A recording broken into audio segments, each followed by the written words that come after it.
Part 2 na ng ating round 7 ng Record of Ragnarok, Hades vs Qin Shi Huang. This is Ora Ora Guy. Let's go! Chapter 58, Blindfold. Nakahanda na uli ang dalawang ipagpatuloy ang kanilang napaka-intense na laban. Pinuri ni Hades si Qin Shi Huang dahil nakakayanan niya ang kanyang mga atake, at siya uli ang unang sumugod. Naging barrage ang ginawang pag-atake ni Hades, at tila walang magawa si Qin kung hindi umilag. Nag-aalala na nga itong si Gol, isa sa mga Valkyrie, kung may epekto na ba ang kanyang mga natamong damage sa kanyang pagkikipagsabayan. Ngunit sabi naman ni Brunhild ay nag-aantay lang si Qin Shi Huang ng tamang timing para sa kanyang teknik. Nagpakawala naman itong si Hades ng isang attack na Titan at blinak ni Qin Shi Huang na buo niyang lakas ang napakalakas din na atake ni Hades. Sabay bumuga si Qin ng isang air bubble, siyang nagpahina sa pwersa ng atake ni Hades. Sabay counter ng Chi-Yu, Armor Form, Heavenly Hand of Defense. Napabagsak ng malakas si Hades sa counter at nagtataka kung paano na-redirect ni Qin ang kanyang atake. Pero biglang nasaktan physically itong si Qin Shi Huang nang makita niya ang mga natamo ni Hades. Pero agad pa rin siyang nag-battle stance at sinabing hindi pa sila tapos. Si Qin Shi Huang naman ngayon ang unang sumusugod na kinagulat ni Hades dahil malakas si Hades sa head-on combat. Susugod na nga ang dalawa nang biglang nag-blow uli ng isang air bubble itong si Qin Shi Huang na siyang naging dahilan para may redirect ni Qin ang atake ni Hades at magland ng solid na counter ng Chi-Yu Spear Form Mount Tai Dragon Claw. Napakalakas nga ng counter na ginawa ni Qin at nagresulta ng malalim na butas sa tiyan ni Hades. Gulat itong si Ares sa nangyayari sa King of Hell nang bigla namang dumating si Zeus at sinabing nakuha na ni Hades kung ano ang teknik ni Qin. Ang breath nga ni Qin Shi Huang ang kanyang ginamit upang i-upset ang flow ng ki or power ni Hades. Pinuri niya ito dahil nagawa niya ito sa kabila ng pagiging mortal. Sinabi ni Qin na nakikita niya ang lahat ng stars sa katawan ni Hades. Dito ipinaliwanag ni Sasaki Kojiro na dinisrupt ni Qin ang flow ng ki ng kanyang kalaban. At kahit anong lakas ng atake, kung madisrupt ito ay madali lang mawawalang saysay. Pinuri nila Sasaki Kojiro at Soji Okita ang abilidad na ito ni Qin Shi Huang at sinabing gusto nila siyang makalaban kahit isang round lang. Tinanong ni Gol na kung nakikita na pala ni Qin Shi Huang ang mga stars ay bakit hindi niya pa inalis ang blindfold niya nung una pa lang. Sinundan naman ni Brunhilde ng katagang, if a man obtains an excessive ability, he must lose something in return. At dito pinakita ang galos ni Qin Shi Huang sa parehong parte na natamo ni Hades. At sinabi ni Qin Shi Huang na dahil dito ay kaya ayaw niyang gamitin ang mga mata niya sa laban. Chapter 59, The Greatest King. Ang chapter na to ay isa na namang backstory ni Qin Shi Huang tungkol naman sa kanyang childhood at kung paano niya nakuha ang kanyang ability. 260 BC, sa battle ng Changping. Si Baiki, na general ng Qin Army, ay nahuli ang mga soldiers ng Zhao Army at ang kanilang napatay ay umabot ng 450,000 na tao. After a year, isang miyembro ng Qin family ang na-hostage sa Zhao, si Zichu. Nagkaroon siya ng affair sa isang dancer ng Zhao at nagresulta ng pagkasilang ni Ying Zheng, ang batang magiging si Qin Shi Huang. Pero noong 257 BC, umalis si Zichu sa Zhao nang mag-isa at iniwan ang sanggol na si Ying Zheng. In-invade ng Qin ang Handan kung saan nakatira ngayon itong si Ying Zheng. At isinawalang bahala lang siya ng king sa kabila ng pagiging crown prince nito. Matapos ang 5 taon sa Handan, lumaki na itong si Ying Zheng na 7 taong gulang na. Kahit na na-invade na ng Qin ang Handan, ay naging hostage pa rin si Ying Zheng ng Zhao. Kahit na na-invade na ng Qin ang Handan, ay naging hostage pa rin si Ying Zheng ng Zhao.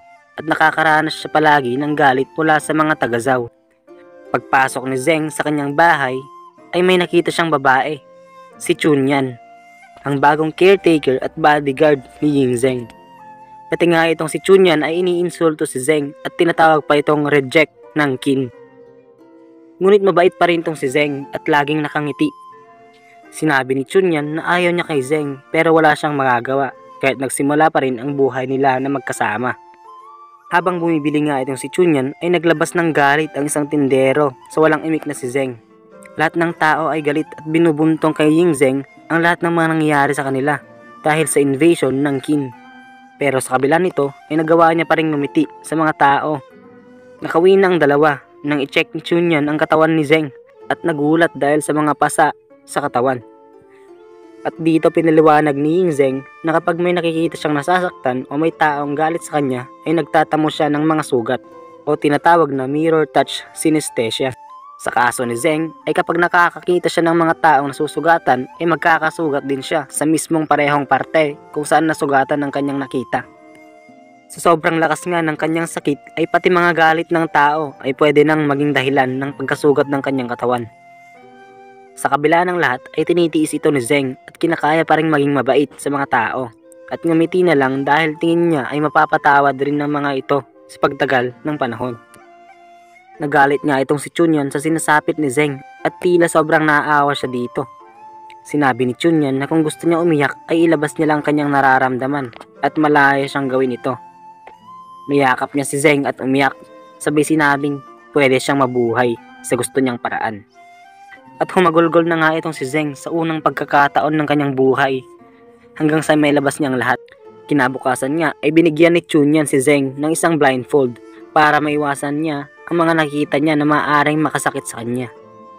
Tinuruan niya si Zeng ng maraming bagay at naging importante itong si Chunyan sa buhay niya dahil siya ang pinakaunang taon tumanggap sa kanya. At ito ang unang beses sa buhay ni Zeng na naging masaya siya. Pagkatapos ng 2 taon, namatay na si Jiang Xiao at ang tatay ni Zeng na si Zichu ang pumalit na king. Kaya naging crown prince si Zeng at pinayagan na siyang bumalik sa king.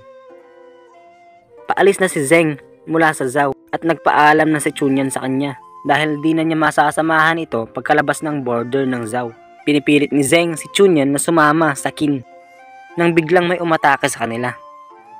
Pinagpapaslang ang mga kasamahan ni Zeng at si Chunyan at siya na lang ang natira. Ang mga umatake pala kay Zeng ay ang mga may galit sa kanya dahil sa ginawa noon ni King Jiang Xiao. At wala na sila sa Zhao kaya wala nang proteksyon si Zeng mula sa mga nais pumatay sa kanya. Akmang lalaban na nga si Zeng nang bigla siyang pinatulog ni Chunyan gamit ang puwersa at tila gusto niyang harapin lahat ng kalaban ng mag-isa. Isa-isang pinatumba ni Chunyan ang mga kalaban gamit ang kanyang martial arts. Pero dahil sa sobrang dami ay hindi niya na ito kinaya kahit nasaksak siya ng isa sa mga kalaban. Bumagsak na nga si Chunyan at papatayin na si Zeng ng isa sa mga kalaban pero bigla siyang pinatumba ni Chunyan bilang kanyang last struggle. Habang hawak ni Zeng si Chunyan ay kinuwento ni Chunyan ang kanyang buhay. May anak pala itong si Chunyan na kasing edad ni Zeng na pinatay sa Changping kasabay ng 450,000 na tao.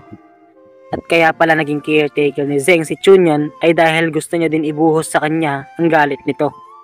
Pero nagbago ang lahat nang makilala niya si Zeng at sinabing kung siya na nakakaintindi sa galit ng lahat ay naging hari, ibabago niya ang mundo.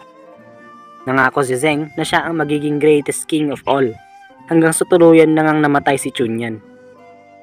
Pagkatapos ng lahat ng nangyari ay nakarating na si Zeng sa kin at makalipas ang ilang taon, namatay na si Zuchi at pinalitan siya ni Ying bilang emperor sa edad na 12.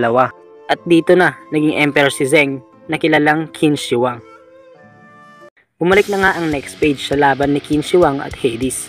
At nalaman niyang nararamdaman ni Qin Shi Huang ang nararamdaman ng ibang tao at sinabi niyang unfortunate siya. Pero nag-disagree ulit itong si Qin Shi Huang at sinabing dahil alam niyang nararamdaman ng ibang tao ay siya ang greatest king of all. Chapter 60, Promises and Oaths. Naantig si Gol sa buhay ni Qin Shi Huang. Sinabi ni Brunhild na dahil sa mga walang katapusang galit ng mga tao sa Zhao ay nakaramdam ng walang katapusang sakit si Qin Shi Huang na nakapag-trigger ng kanyang ability na makita ang mga star o key points sa mga tao. Sinabi ni Qin Shi Huang kay Hades na malakas siya pero hindi siya magpapatalo dahil nangako siya sa isang tao na siya ang magiging greatest. Namamanghanga ang lahat dahil ang King of the Underworld ay nadedehado sa laban. Sinabi uli ni Brunhild na upang mas lumakas si Qin Shi Huang ay pinares niya talaga ito kay Alvityr dahil sa kanyang defensive ability. Dito naman nag-uusap-usap sina Hermes, Zeus at Ares sa kakayahan at lakas ni Qin Shi Huang. At sinabi ni Hermes na kahit makita pa ang teknik ni Qin Shi Huang ay wala nang magagawa ang matamaan dahil na-counter na ito ni Qin.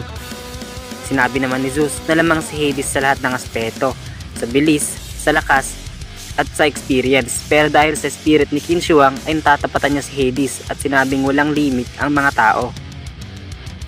Pinuri ni Hades itong si Qin Shi Huang, ngunit sinabing hindi rin siya magpapatalo at siya ulit ang unang sumugod. Pinaikot ni Hades ng mabilis ang kanyang Bident para tamaan ang mga binabatong air bubble ni Qin Shi Huang. Nagpakawala naman ng combo itong si Hades na mahirap mabasa para hindi makounter at saka silipas si Qin Shi Huang ng napakalakas. Pero natamaan na pala siya ng air bubble na siyang nakadisrupt ng kanyang ki. Kaya agad siyang inatake ni Qin Shi Huang ng Chi-Yu Halberd Form White Tiger Moonbow na nablock naman ni Hades. Napakalakas nga ng pag-ataking ginawa ni Qin Shi Huang at nadurog ang kamay ni Hades sa pag-atake. Sinabi ni Hades kay Qin na kamangha-mangha ang kanyang lakas kahit na siya ay tao at sinabing papatayin pa rin ni Hades si Qin Shi Huang, ngunit talagang kamangha-mangha siya. At dyan muna nagtatapos ang part 2 ng ating Qin Shi Huang vs Hades. Para updated ka, don't forget to hit like and subscribe para sa mga atikabo at napakaangas na laban sa round 7 ng Record of Ragnarok. This is Ora Ora Guy. Yes.